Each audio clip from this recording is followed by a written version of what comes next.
Dieu lui-même, l'unique un, l'autorité de Dieu, un.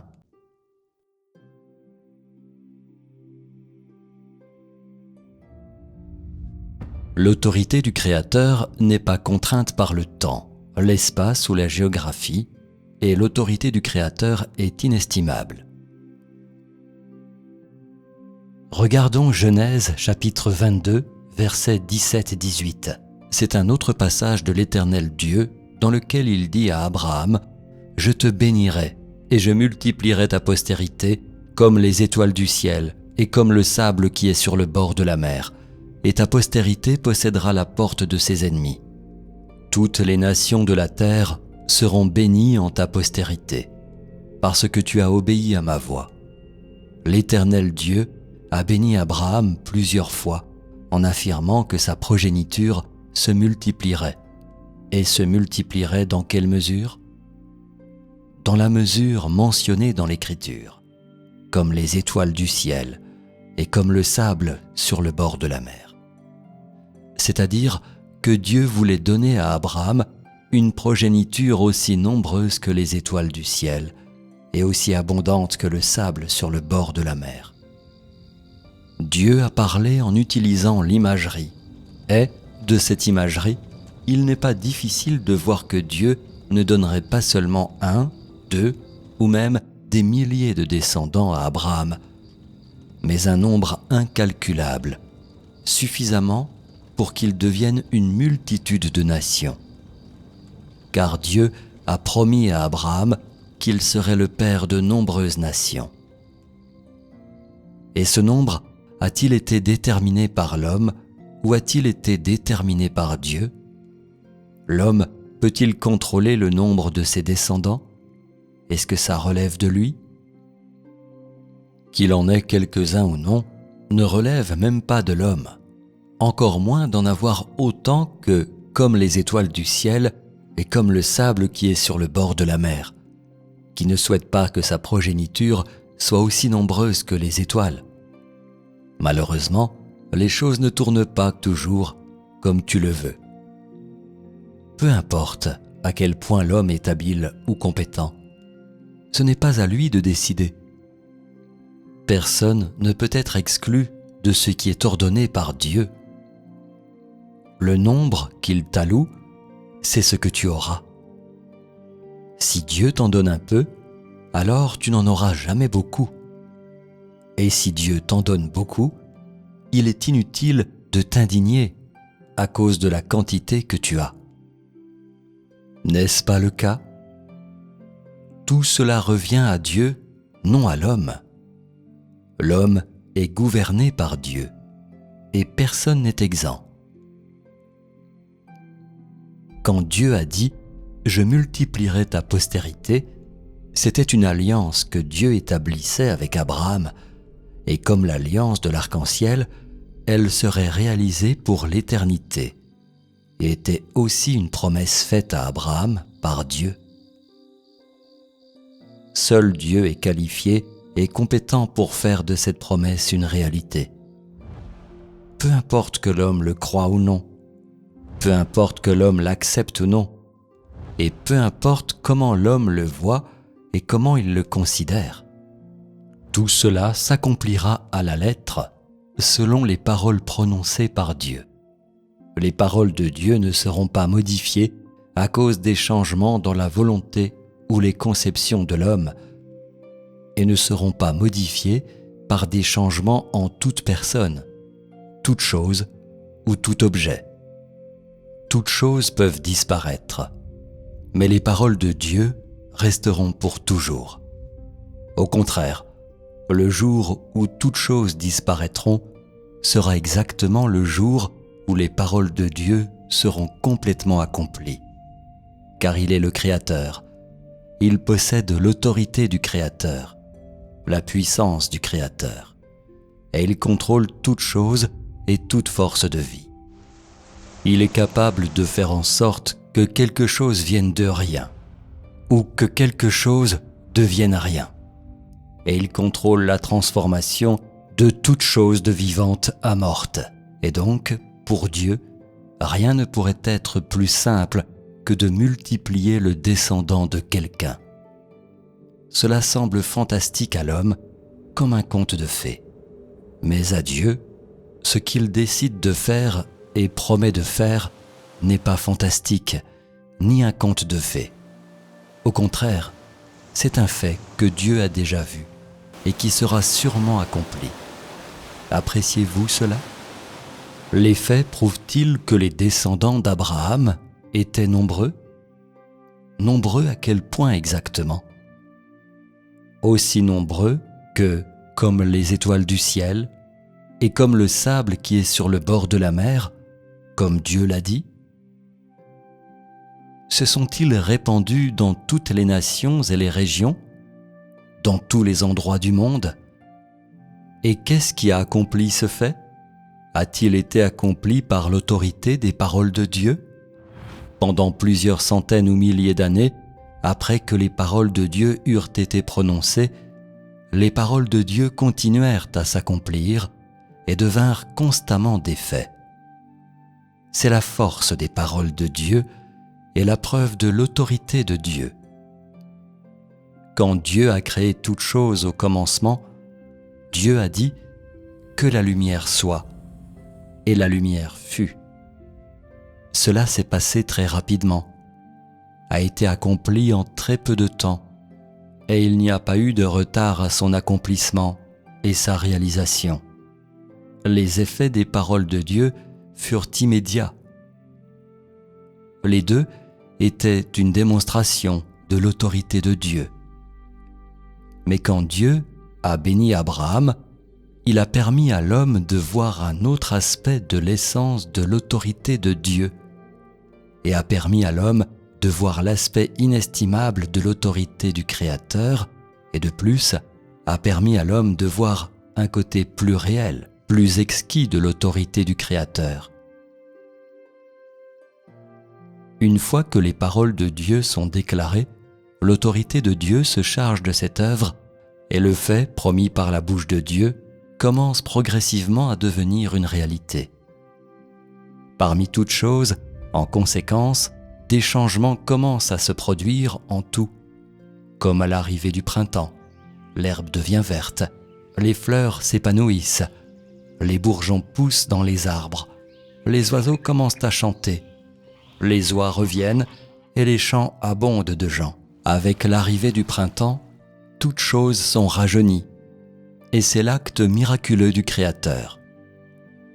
Quand Dieu accomplit ses promesses, toutes choses dans le ciel et sur la terre se renouvellent et changent en conformité avec les pensées de Dieu, et rien n'est exempté. Quand un engagement ou une promesse sont prononcés par la bouche de Dieu, toutes choses servent à leur accomplissement et sont manipulées pour leur accomplissement. Et toutes les créatures sont orchestrées et arrangées sous la domination du Créateur et jouent leur rôle respectif et servent leurs fonctions respectives.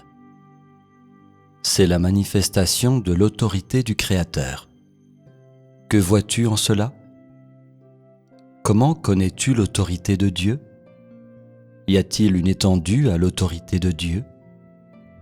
Y a-t-il une limite de temps? Peut-on dire qu'elle a une certaine hauteur ou une certaine longueur? Peut-on dire qu'elle a une certaine grandeur ou force? Peut-elle être mesurée par les dimensions de l'homme? L'autorité de Dieu ne fonctionne pas de façon intermittente, ne fluctue pas, et personne ne peut mesurer la grandeur de son autorité. Peu importe le temps qui passe, quand Dieu bénit une personne, cette bénédiction continuera et sa continuation témoignera de l'inestimable autorité de Dieu et permettra à l'humanité de contempler la réapparition de l'inextinguible force de vie du Créateur, maintes et maintes fois. Chaque déploiement de son autorité est la démonstration parfaite des paroles de sa bouche, et elle est démontrée à toute chose et à l'humanité. De plus, tout ce qui est accompli par son autorité est incomparablement exquis et totalement impeccable.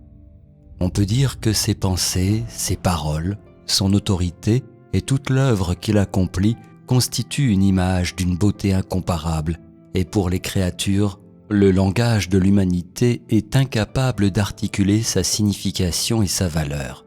Quand Dieu fait une promesse à des hommes, qu'il s'agisse de leur milieu de vie ou de ce qu'ils font, de leur contexte avant ou après avoir reçu la promesse, ou du sérieux des bouleversements dans leur milieu de vie.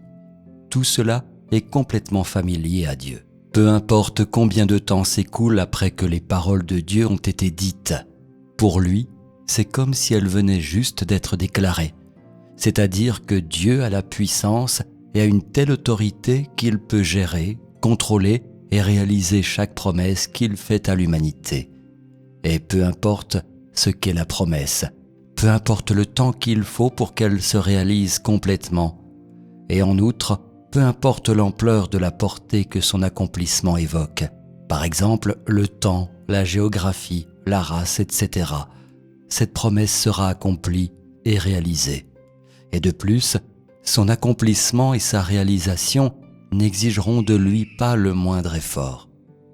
Et qu'est-ce que cela prouve ? Que l'ampleur de l'autorité et de la puissance de Dieu est suffisante pour contrôler l'ensemble de l'univers et l'ensemble de l'humanité.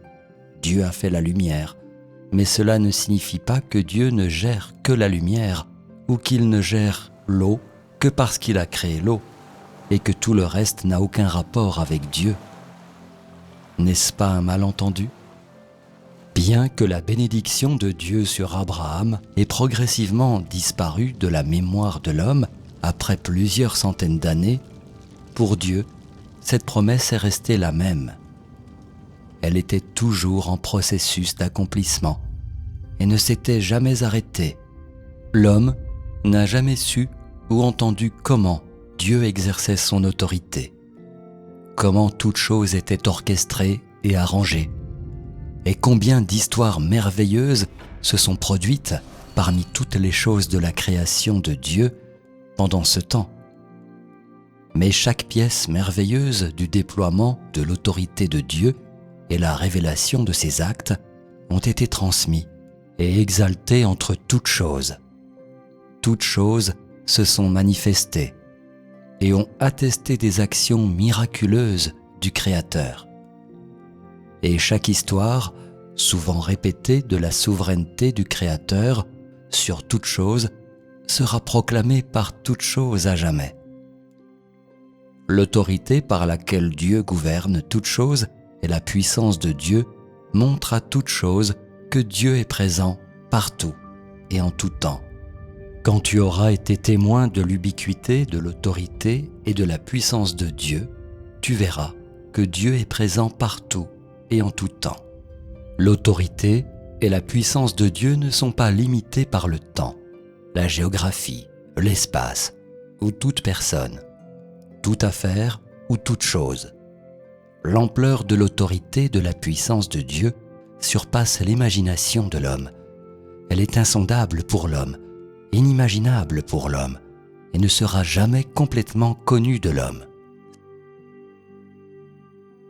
Certaines personnes aiment inférer et imaginer, mais jusqu'où l'imagination de l'homme peut-elle atteindre ? Peut-elle aller au-delà de ce monde ?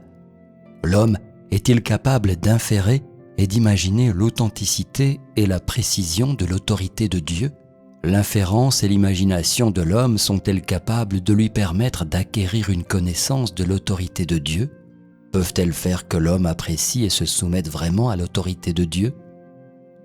Les faits prouvent que l'inférence et l'imagination de l'homme ne sont qu'un produit de l'intellect de l'homme et ne fournissent aucune aide ou aucun bénéfice à sa connaissance de l'autorité de Dieu.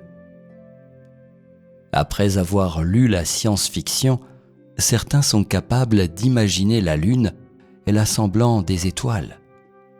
Pourtant, cela ne signifie pas que l'homme ait une quelconque compréhension de l'autorité de Dieu. L'imagination de l'homme n'est que cela, une imagination. Il n'a absolument aucune compréhension des faits de ces choses, c'est-à-dire de leur rapport à l'autorité de Dieu. Tu es allé sur la Lune ? Et alors ? Cela montre-t-il que tu as une compréhension multidimensionnelle de l'autorité de Dieu? Cela montre-t-il que tu puisses imaginer l'ampleur de l'autorité de la puissance de Dieu?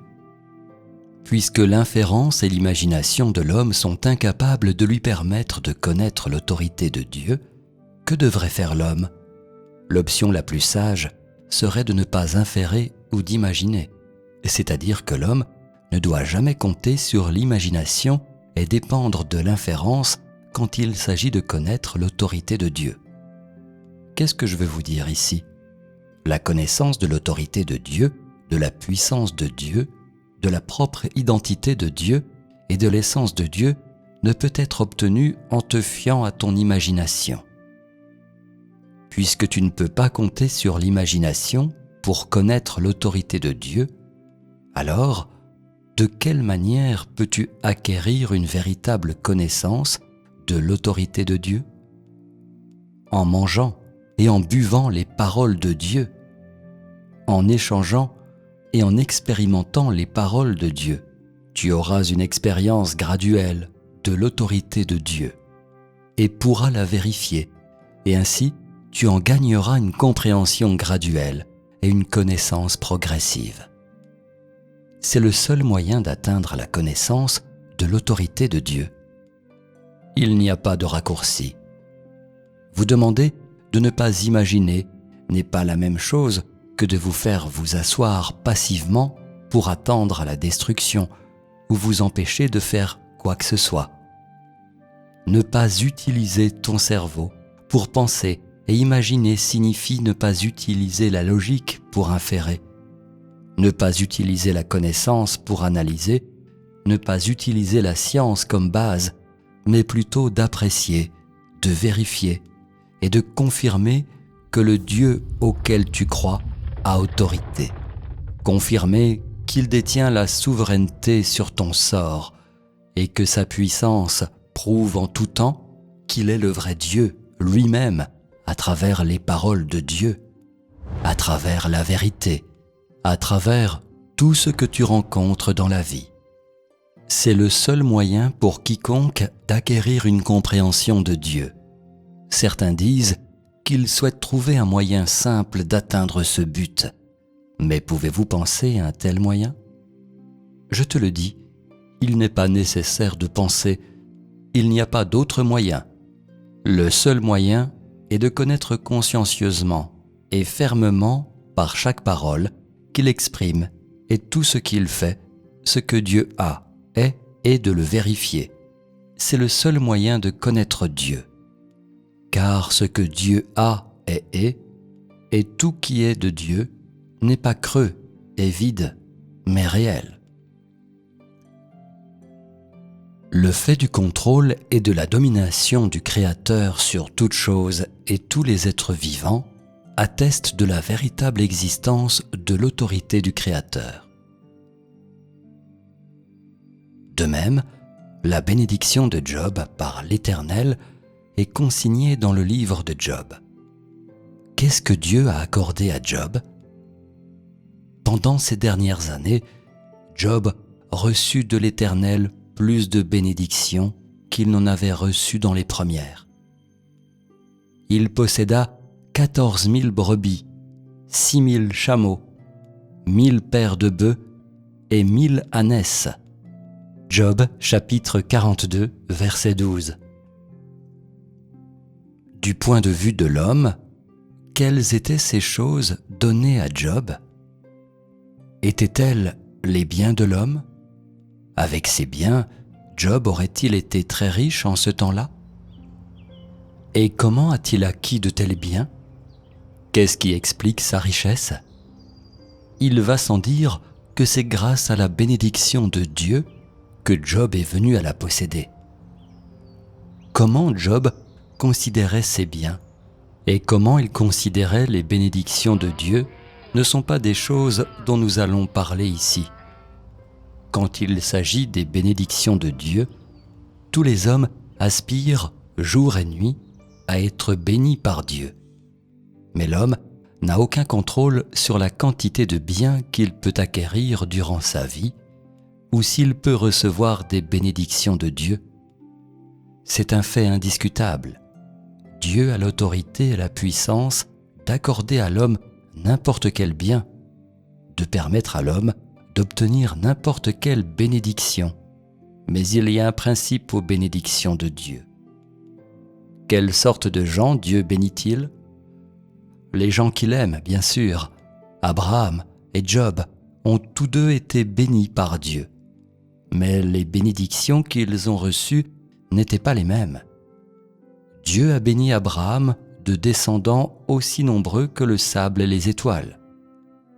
Quand Dieu a béni Abraham, il a fait en sorte que les descendants d'un homme, une nation, deviennent puissants et prospères. En cela, l'autorité de Dieu régnait sur l'humanité, qui respirait le souffle de Dieu parmi toutes choses et tous les êtres vivants. Sous la souveraineté de l'autorité de Dieu, cette humanité a proliféré et a existé à la vitesse et dans la visée que Dieu a déterminée. Spécifiquement, la viabilité de cette nation, son taux d'expansion et son espérance de vie faisaient partie des arrangements de Dieu. Et le principe de tout cela était entièrement basé sur la promesse que Dieu avait faite à Abraham. Autrement dit, quelles que soient les circonstances, les promesses de Dieu continueraient sans obstacle et se réaliseraient sous la providence de l'autorité de Dieu. Dans la promesse que Dieu a faite à Abraham, peu importe les bouleversements du monde, peu importe l'âge, peu importe les catastrophes subies par l'humanité, les descendants d'Abraham ne seraient pas affrontés au risque de l'anéantissement et leur nation ne mourrait pas. Cependant, la bénédiction de Dieu à Job l'a rendu extrêmement riche. Ce que Dieu lui a donné était une gamme de créatures vivantes qui respiraient, dont les détails, leur nombre, leur vitesse de propagation, leur taux de survie, la quantité de graisse sur eux, etc., étaient également contrôlés par Dieu. Bien que ces êtres vivants n'aient pas possédé la capacité de parler, eux aussi faisaient partie des arrangements du Créateur. Et le principe des arrangements de Dieu était basé sur la bénédiction que Dieu avait promise à Job. Dans les bénédictions que Dieu a accordées à Abraham et à Job, bien que ce qui était promis fût différent, l'autorité avec laquelle le Créateur dirigeait toutes les choses et tous les êtres vivants était la même. Chaque détail de l'autorité et de la puissance de Dieu est exprimé dans ses promesses et ses bénédictions différentes à Abraham et à Job, et montre une fois de plus à l'humanité que l'autorité de Dieu dépasse de beaucoup l'imagination de l'homme. Ces détails disent une fois de plus aux hommes que s'ils veulent connaître l'autorité de Dieu, alors cela ne peut être réalisé que par les paroles de Dieu et en faisant l'expérience de l'œuvre de Dieu. L'autorité de la souveraineté de Dieu sur toute chose permet à l'homme de voir un fait. L'autorité de Dieu est non seulement incarnée dans les paroles.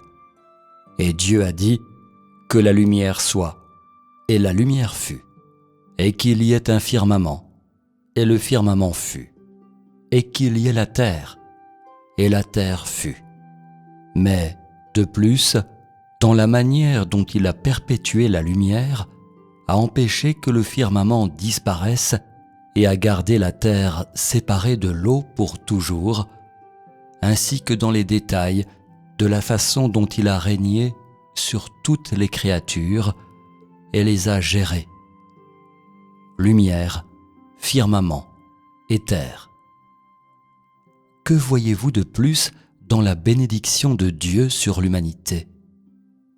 Clairement, après que Dieu a béni Abraham et Job, les traces de pas de Dieu n'ont pas cessé, car il avait juste commencé à exercer son autorité, et il avait l'intention de faire en sorte que toutes ses paroles deviennent réalité, et que tous les détails dont il avait parlé deviennent réalité. Et donc, dans les années suivantes, il a continué à faire tout ce qu'il voulait.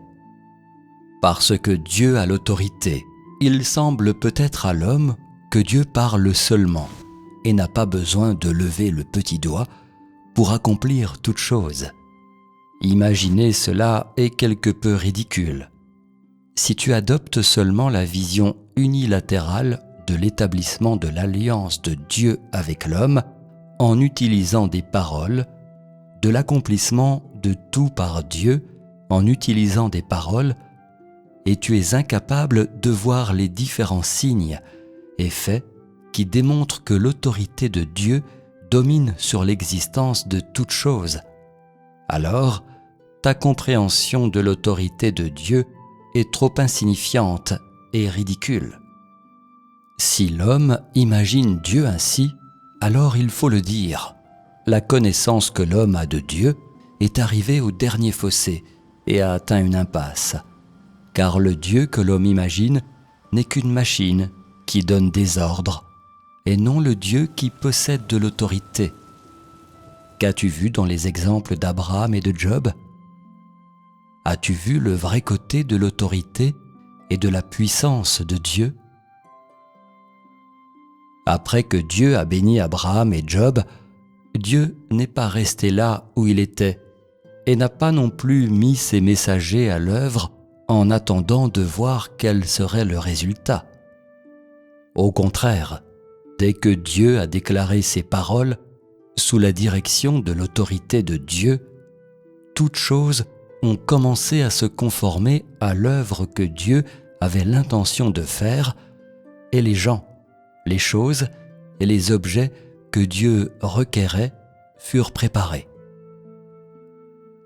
Autrement dit, dès que les paroles ont été déclarées par la bouche de Dieu, l'autorité de Dieu a commencé à s'exercer à travers toute la terre, et il a tracé un sentier afin d'accomplir et de réaliser les promesses qu'il avait faites à Abraham et à Job, tout en faisant tous les plans et les préparatifs appropriés pour tout ce qui était nécessaire pour chaque pas et chaque étape clé qu'il comptait réaliser.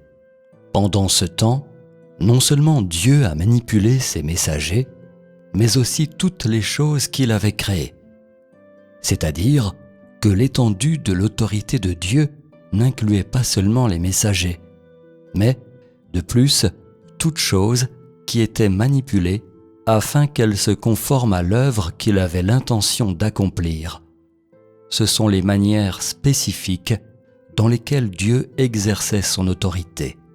Dans vos pensées, certains d'entre vous peuvent avoir la compréhension suivante de l'autorité de Dieu. Dieu a l'autorité et Dieu a la puissance, et donc Dieu a seulement besoin de rester dans le troisième ciel, ou seulement de rester dans un lieu fixe, et n'a pas besoin de faire une œuvre particulière, et la totalité de l'œuvre de Dieu est accomplie dans ses pensées. Certains peuvent aussi croire que bien que Dieu ait béni Abraham, Dieu n'avait pas besoin de faire quoi que ce soit, et il lui suffisait de simplement prononcer ses paroles. Est-ce vraiment ce qui s'est passé ? Clairement, non. Bien que Dieu possède l'autorité et la puissance, son autorité est vraie et réelle, pas vide. L'authenticité et la réalité de l'autorité et de la puissance de Dieu sont graduellement révélées et incarnées dans sa création de toutes choses, dans le contrôle de toutes choses et dans le processus par lequel il dirige et gère l'humanité. Chaque méthode, chaque perspective et chaque détail de la souveraineté de Dieu sur l'humanité et sur toute chose, et toute l'œuvre qu'il a accomplie ainsi que sa compréhension de toute chose, prouvent littéralement que l'autorité et la puissance de Dieu ne sont pas des mots vides. Son autorité et sa puissance sont manifestées et révélées constamment et en toutes choses. Ces manifestations et ces révélations attestent de l'existence réelle de l'autorité de Dieu, car il utilise son autorité et sa puissance pour continuer son œuvre, pour commander toutes choses et pour gouverner toutes choses à tout moment. et sa puissance et son autorité ne peuvent être remplacés par les anges ou les messagers de Dieu. Dieu a décidé quelle bénédiction il accorderait à Abraham et à Job. Cela relevait de Dieu, même si les messagers de Dieu ont personnellement visité Abraham et Job. Leurs actions étaient conformes aux ordres de Dieu, sous l'autorité de Dieu. Elles étaient également sous la souveraineté de Dieu. Bien que l'homme voie les messagers de Dieu rendre visite à Abraham et ne soit pas témoin que l'Éternel Dieu fasse quoi que ce soit dans les récits de la Bible, en fait, le seul qui exerce véritablement la puissance et l'autorité est Dieu lui-même, et cela ne tolère aucun doute de la part de l'homme. Bien que tu aies vu que les anges et les messagers possèdent une grande puissance et ont accompli des miracles, ou qu'ils ont fait des choses ordonnées par Dieu, leurs actions ont le seul but d'accomplir la mission de Dieu et ne sont en aucun cas une manifestation de l'autorité de Dieu, car aucun homme ou objet n'a ou ne possède l'autorité du Créateur pour créer toute chose et gouverner toute chose. Et ainsi, aucun homme ou objet ne peut exercer ou manifester l'autorité du Créateur. L'autorité du Créateur est immuable et ne peut être offensée. Qu'avez-vous vu dans ces trois parties de l'Écriture ? Avez-vous vu qu'il y a un principe par lequel Dieu exerce son autorité ? Par exemple, Dieu a utilisé un arc-en-ciel pour établir une alliance avec l'homme, où il a placé un arc-en-ciel dans les nuages afin de dire à l'homme qu'il n'utiliserait plus jamais un déluge pour détruire le monde. L'arc-en-ciel que les gens voient aujourd'hui est-il toujours le même que celui qui prononcé par la bouche de Dieu ? Sa nature et sa signification ont-elles changé ? Sans aucun doute, elles n'ont pas changé. Dieu a utilisé son autorité pour réaliser cette action, et l'alliance qu'il a établie avec l'homme s'est poursuivie jusqu'aujourd'hui. Et le moment où cette alliance est modifiée, bien entendu, relève de Dieu. Après que Dieu a dit « Placez mon arc dans la nue », Dieu a toujours respecté cette alliance jusqu'à aujourd'hui. Que vois-tu en cela ? Bien que Dieu possède l'autorité et la puissance, il est très rigoureux à des principes dans ses actions et reste fidèle à sa parole. Sa rigueur et les principes de ses actions montrent que le Créateur ne peut être offensé et l'insurmontabilité de l'autorité du Créateur. Bien qu'il possède une autorité suprême et que toute chose soit sous sa domination, et bien qu'il ait le pouvoir de gouverner toute chose, Dieu n'a jamais endommagé ou perturbé son propre plan. Et, chaque fois qu'il exerce son autorité, c'est en stricte conformité avec ses propres principes, et suit précisément ce que sa bouche a dit, et suit les étapes et les objectifs de son plan. Inutile de dire que toute chose gouvernée par Dieu obéissent aussi aux principes par lesquels l'autorité de Dieu est exercée. Et aucun homme ou aucune chose n'est exempté des arrangements de son autorité, ni ne peut changer les principes par lesquels son autorité est exercée. Aux yeux de Dieu, ceux qui sont bénis reçoivent la bonne fortune que son autorité entraîne, et ceux qui sont maudits reçoivent leur punition à cause de l'autorité de Dieu. Sous la souveraineté de l'autorité de Dieu, aucun homme ou aucune chose ne sont exemptés de l'exercice de son autorité, ni ne peuvent modifier les principes par lesquels son autorité est exercée. L'autorité du Créateur n'est pas modifiée par des changements dans n'importe quel facteur, et, de même, les principes par lesquels son autorité s'exerce ne changent pas pour aucune raison. Le ciel et la terre peuvent subir de grands bouleversements, mais l'autorité du Créateur ne changera pas. Toutes choses peuvent disparaître, mais l'autorité du Créateur ne disparaîtra jamais. C'est la substance de l'autorité immuable du Créateur qui ne peut pas être offensée, et c'est l'unicité même du Créateur.